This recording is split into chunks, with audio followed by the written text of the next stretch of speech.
kita sa bahin sa atuang testimony. No?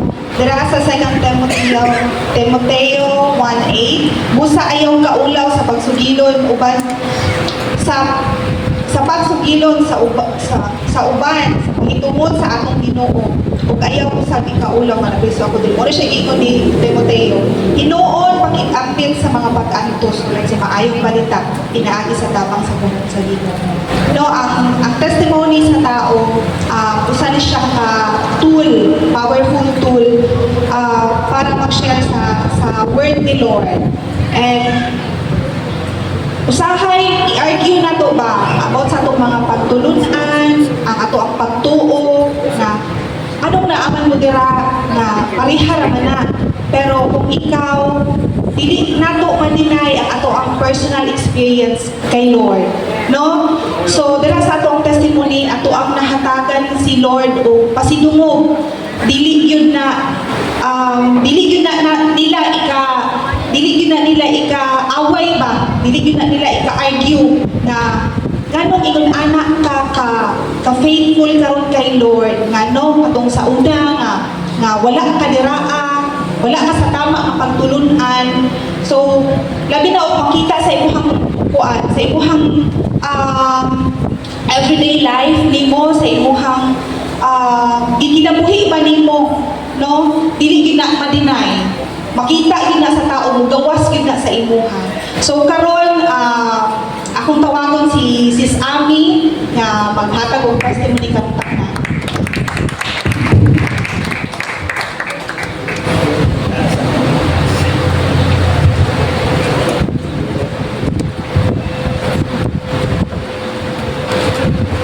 May buntag sa tanan, mga igsuon. Magmaninaogon ba ang tanan karon? Amen. Bago ko magsugod sa akong testimony, mga igsuon,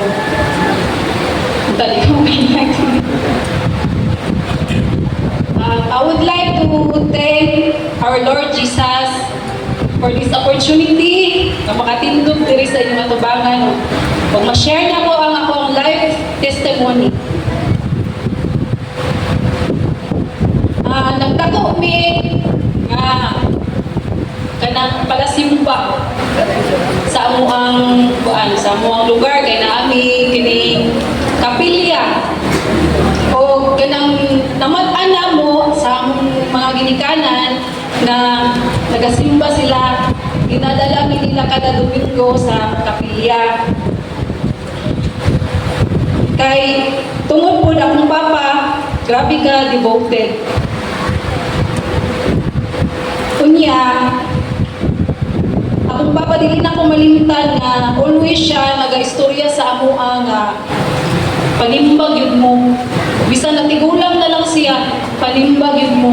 Kung ayaw mo pamalikas. Kaya akong papa, never dyan ko makadungog niya nga mamalikas. Mas kami pa. Bisan sa akong niya, utuglo sa mga ayaw mo pamalikas. Nang adyoy, mugawas nga dili maayo.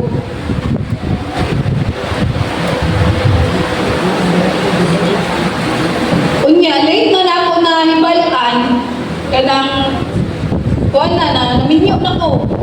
Ito na ako nahibawan nga, si Papa di ay ang maong founder sa among kapilya. Sa among Catholic Church, dito sa among lugar sa Nuere. Unya, pagkahibalo na ako, grabe na amaze kong taman. Proud kaayo ako ang feeling para sa ako ang papa. Kay si papa po, sa ilang daw sa akong mama, si papa dyan ako idol. Kay dili ka balong masuko, ka-relax lang kayong istorya, kanang dili ka balong mamanghag, mamunal. So nagdako ko nga ingon ana akong pag-ila sa akong papa, well sa akong mama kabaliktaran. Kung wala lang siguro yung bisyo si Papa, sa kanang maligarilyo, inom, wala man dyan na iyang bisyo. Kung wala lang siguro siya anak sa iyahang kinabuhi, makainom ko, grabe ko perfect sa akong mamahan.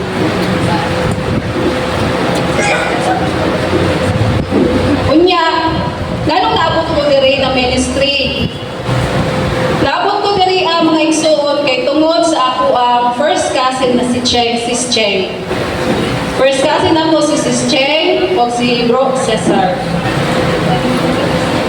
Tapos, one time, kami mangkot kay, always magugul kumusta sa iya ha, bisag dili doon kita personally, bisag doon rami og kuan balay. Kumusta ka ana? Labi nang makakita ko sa iya na mag-post siya og kanang murag negative, ana. Uy, kumusta ka ana? Tapos karon one time, ingon siya sa kuang kami kanang kuan mo kanang nada siya kauban sa butika. Lang kabalo nga si Pastor Excel to. Gina-invite daw siya. Yan ay one time na niuban siya, ana siya nga, ganahan kay dito ba kay ganang kuan. Hindi kayo ang pamati pa. Kanang inigsimba ni mo ba, kanang ma-feel dyan bitaw ni mo ang presensya ni Lord. Oo. Tapos mo to ako, grabe ako kalipay kay kabalo dyan kaya ako ani niya, tumunsan ko siya sa una. Dali lang po siya masuko. Pare-pareha dyan yung dali lang masuko. Mutong, grabe akong kalipay pag inom niya nga. Ganang, grabe ka. Na-feel na ko yung usapan. So, mutong, pag next na ako niya, ganang invite sa ako kay ganipod laging sa ako ang kuan dyan kinabuhi sa akong sarili. Na-dyo something na kulang ba, kulang. So, moto, anak ko sa iya nga, sige, sunod, kuhan ko sa imo ha. Sila Manong ato, sila Bro Cesar, may kuhan na, isimba na, ang ako na lang. So, moto, pag abot na ako dirian ng ministry, first Sunday nga, nagsimba ko, nakahilap ko. Dali na kayo nakatulo, akong luwa. Tingko, Lord, di ko dati dahil dapat magpasalamat sa imo ha. Kung i-rate ko from 1 to 10, nara ko sa 1%. Tingong kumaon na akong ipamita, Lord. Wala akong ipamita. Grabe, paglingkod na ako, pagkanta na ako, ang Holy Spirit, pamalindog kita akong palahibo kay ang Holy Spirit nag-aupan sa ako. Kaingon ko nga, Lord, pasaylo ako, Lord, ako. Sa una, nagatuwa ako sa imuha, Lord.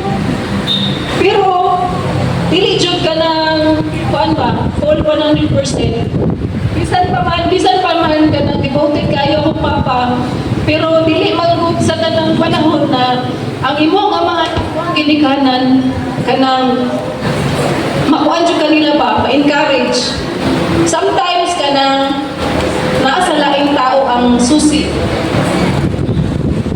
Pero kailangan kanang i-open ni mo imong heart. Amen. Kung gusto ka og kabaguhan sa imong kaugalingon, sa imong pamilya, apri imong kasing-kasing igsoon ayaw sira.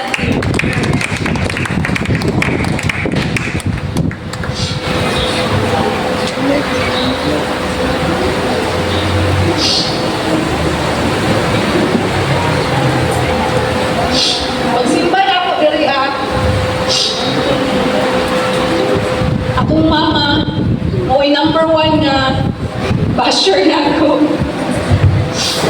Ano siya na, nanon, sipa-sipa magkasanay ko, nakuan mo, yung papa ang founder, kapilian na ito, diri, yung papa ang naguna. Anak, anak, kayo ako, mama. Ito, anak ko, ma. Diba, kabalo mo kung unsa ko sa una. Kanang warrior kayo baba pa. Naliwat ko sa side sa mga bulanon. Ito anak ko siya, ma. Kanang respetuan lang kung asa ko na bago, asa ko na bago. Anak ko sa iya. Kay kanya-kanya man tagkaluwasan. Anak ko sa iya. Mga pila ka Sundays ang nilabay, waingon na si mama.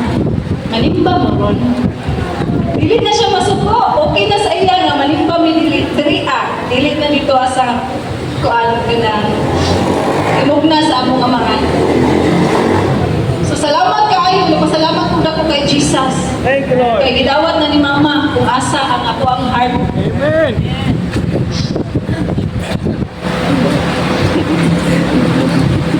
Na ako i-share dito sa Efeso 4:22 verse 22 to 23. Usa, biyain na ninyo ang inyong daan nga kinaiya. Kay kiniiya sa daan ninyo nga kinabuhi. Kining daan nga kinaiya, mao ang makalaglag kaninyo pinaagi sa dautan nga mga tinuha nga nagalimpong kaninyo. Kani makarelate kay ko ani mga igsuon. Kay ako dili jud na mo i-deny nga nakadyo ko yung bad side. Nga nakuha jud na ako sa ako ang mama nga side. Sumoto ni ana jud sa kong mama, kabalo mo kung unsa ko. Kung unsa ko masuko, kung unsa ko tinuntanon. Gamay lang istorya makalungog ko, magilibak ko, murispak tayo ko. Yung anak ko, kanginat sa una. Pero, pag surrender na ko sa Ginoo, nausap ang tanan. Amen. Thank you, Lord. Diri sa 23, baguhan ninyo ang inyong kasing-kasing una-una. Katong gidawat na nako si Jesus akong kinabuhi. Naghinay-hinay na nako ubag ko akong mga panghuna-huna. Ug labaw sa tanan akong kasing-kasing. Kanunay na akong ginapangayo sa Ginoo nga Lord. Baguha jud ko Lord, baguha jud akong kasing-kasing ko akong una-una Lord kay ang daan na akong kinabuhi kani adto Lord. Hugaw jud kaayo Lord. Makaingon gud ko nga Lord dili jud ko ganahan aning batasanan nako Lord. Please lang Lord, tabangi ko baguha jud yung taon ko Lord. Kaya dili ko gusto Lord, pag-abot sa panahon, kasundugon ko sa ako ang mga anak. Kaya kung unsa baya ang punuan, maupay ugat, maupay bunga. Diba? Kaya akong mama manggod, siya may punuan. So nadalagin na mo. Kung unsa sa minya gidala, hanggang nagdako mi, maupoy nagdala na mo. So ginaampo na ko kay Lord. Lord, tabangi ko Lord nga akong mga anak, dili maparihas na ko. So kailangan ako baguhon, akong kaugalingon, akong kinaiya, akong pagka-negative. Kailangan ako ni siyang himuon o kahayang tanan. Diri sa 26, kung masuko ka mo, pagbantay, nga dili ka mo makasala. Kung ayaw ninyo palungtara ang inyong kasuko sa tibuok adlaw. Kaysa una, mga igsuon, masuko ko, masuko, radyo ko di tamang tinagkanin forever. O, ako'y labot ninyo. Kaya di ko makakwarta ninyo. Anong pagsinon man sa mo? Anak ko sa una, mga igsuon, grabe dyan ka worse. Pero karon, bisan pa gilibak ko ato niya, makaingon ko ay salamat Lord kaya inuduman ko nila. Bisan pa sila makabayad sa ilang utang, may ko Lord. Diga ito silang favor Lord ko financially para makabayad sila sa ako. Diba? Tingnan ka kaayo mo. All negatives turns into positive. Tungod ka na mga igsuon sa mga pulong Thank you, Lord. Jesus Christ akong kinabuhi. Hallelujah. Ang kaniadtong ako dali lang jud ko masuko, mubo o pasensya. Labi na sa akong mga anak. Sa laing tao, taas kay kong pasensya. Sa laing mga bata, pero sa akong mga anak, dali ra kay kong masuko. Sa una. Pero karon, masuko ako, pero makuan ko pa, murag ma-shock ko gamay. Mali na dito Lord, no? Sorry Lord. Anak ko, tapos pasabto na nako sila. Usahay, makakuan ta gamay sa itong mga anak, pero ginapasabot na nako.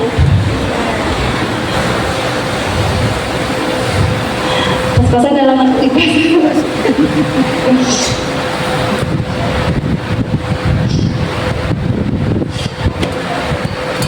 Sa una guys, ako kay suicidal kaayo ko. Kay one time na ako yung problema.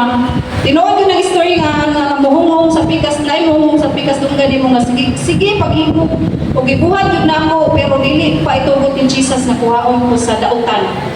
Then Jesus sent me His angel. Akong bana, giluwas ko niya. Taas na kayo ni na story guys, pero kulang akong time. Basta late na kayo po nakarealize na ang tanang kaayo nga gibuhat ni Lord sa akong kinabuhi. Naara di ay siya. Maka-remember ko sa kanta ng Goodness of God sa linyang Your goodness is running after, it's running after me. Di ay, ginagukunay ko ni Jesus sa unang pa, pero mas ituman ako ang akong plano. Nga wala siya. So, katong nga time, under ko sa mga tintal sa kangit-ngit that time. So, bisan nung saan akong plano, mag-fail jud ko. So, katong na-encounter na jud na ako si Jesus sa kinabuhi. When I decided to be baptized, the Holy Spirit changed me. Daghang kausaban sa akong kinabuhi from negative thoughts turns into positive thoughts. Bisan na ginutol na kaayo akong kwarta, makahimo gihapon ko sa pagkatawa. Okay ra ang tanan kay kabalo ko naragid si Jesus always pag mangayo kong tabang. So kadi surrender ko sa Ginoo, smooth na kayo ang dagan sa akong kinabuhi, sa akong sarili, sa akong pamilya. Kay bawo na ko magpaubos, mga ipasaylo, dili na ko ganahan og samok nga kinabuhi. Dako kaayo ang pasalamat nako sa pulong sa Ginoo nga mo'y nagtulong man ako sa kamatuoran mga igsoon. Diri sa Jeremiah 29:11, miingon ang Ginoo, kung kinasing-kasing kamo nga mudamok ka na kung tabangan ko kamo.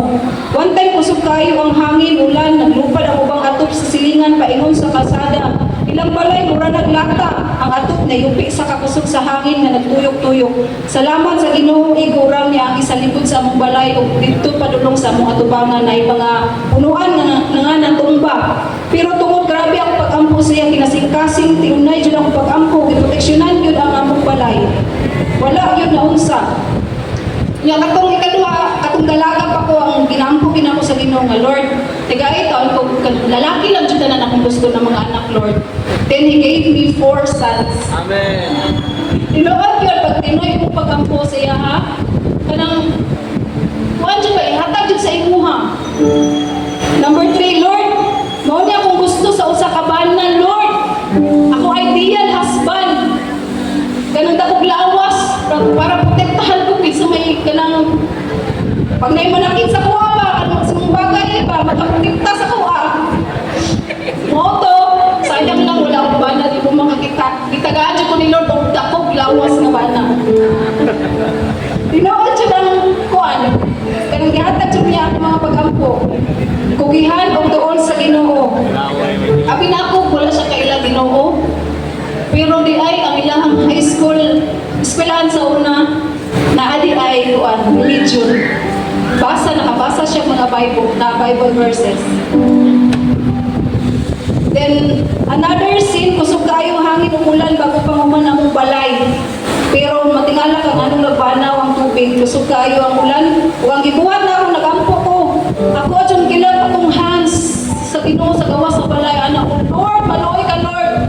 Ayaw na yung taon, stop na taon ang pagtulo sa mong balay Lord. Then pagkatiod-tiod, na-witness ko din ni Sis Cheng ni Bro Cesar, kay gisend na ko sila ang kuan, ang proof na nag-stop yun ang ulan, ang tulo sa balay. Grabe na kong ngigla sa kalipay mga igsuon, kay kulang na dyan yan na sa pagsalig, kailangan mo salig na yun sa iyaha. Mag-ampot na, matinay. Kay si Lord, anda maminaw sa atuwa. Mag-ampot na sa kinasing-kasing mga igsuon. Riyasa, number 5, and counting. This year, February 1, Sabado, 2025, the most amazing gift ni Jesus na ako. Namo sa ako ang mga anak. Kaya nag-ampong niya ng gabi una, sa taas sa ilang kwarto, katong si akong doon kagagmay na anak. Eh, dili man na sila mga tulog, kung dili niya mag-ampo. Ingon man na sila, kung ako'y makalimot, ingon man na sila, mami, ka na, dili dahil ka mag-ampo. Wala sila, so, naanan na sila na mag-ampo, me. So, karon pag naog na ako sa kuan kwarto, habang kahinda, me, mo-apre na dyan akong baba. Basta na akong ba na mo-apre na dyan akong baba. Dili na ako mapungan akong baba na mo-share sa mga pulong sa Ginoo. Mauning kuan, mauning speaker, mauning ang natunan ako sa mga pulong sa Ginoo karong Domingguha. Na-share na ako na sa iya ha. Pero akong ba na dili ko nag-focus niya nga. Bukal, sino ba? Kaya pa dili di pamilya, dapat ikaw magkuhan na wala. Pinapakita lang na ako nga, ginadala na ako akong mga anak sa simbahan, kaya gusto na ko luwason na akong mga anak. Oto, natingala na lang ko pagkataon-taon, ingon siya nga, buuban ko sa inyo kung simba. Ay, salamat Lord. Sa almost 2 years na ako dali sa ministry. Karon pag yun, gihatag ni Lord. Pero, worth kaayo. Worth the wait. Nakaingon ko mura ko nakadaog og loto, labaw pa sa loto. Last na lang dyan. before I end this, kung magmatilud-anan yun ta sa atong mga asa Ginoo ison o magpaupos, wala kay imposible kaniya. We are nothing without Jesus in our lives. Daghang salamat. Yes, the word na we are nothing without Jesus. Amen. Before ko mag-pray, ako lang kapasahog diri sa taga-Efeso 2:8 to 9. Kaya tungod sa grasya sa Dios, naluwas ka mo pinaagi sa inyong pagtuo kang Yeso Kristo, kinigasag gigan sa Dios, o pinasikat sa inyong mga binuhatan, usa wala ba yung mga masigat. So mag-ampo ta, lang sa testimony. Yes, Lord, hallelujah. Salamat ako, Lord, sa kinabuhi sa katapusan. Salamat, Lord, sa kinabuhi ni Sis Ami, Father God. Tipigi ang iyang kinabuhi, Lord God. Tipigi ang iyang testimony, Lord God. Hindi makawat sa kaaway. We thank you, Father God, sa inyong walay buwas na grasya, Ginoo. Ikaw makahatag pa, Lord God. Salamat, Ginoo, Lord, sa tanang butang ay mong pagkabuhat, Lord, sa mga butang, sa tanang butang ay mong ibuhat, Lord God. Salamat, Lord, kung himaya,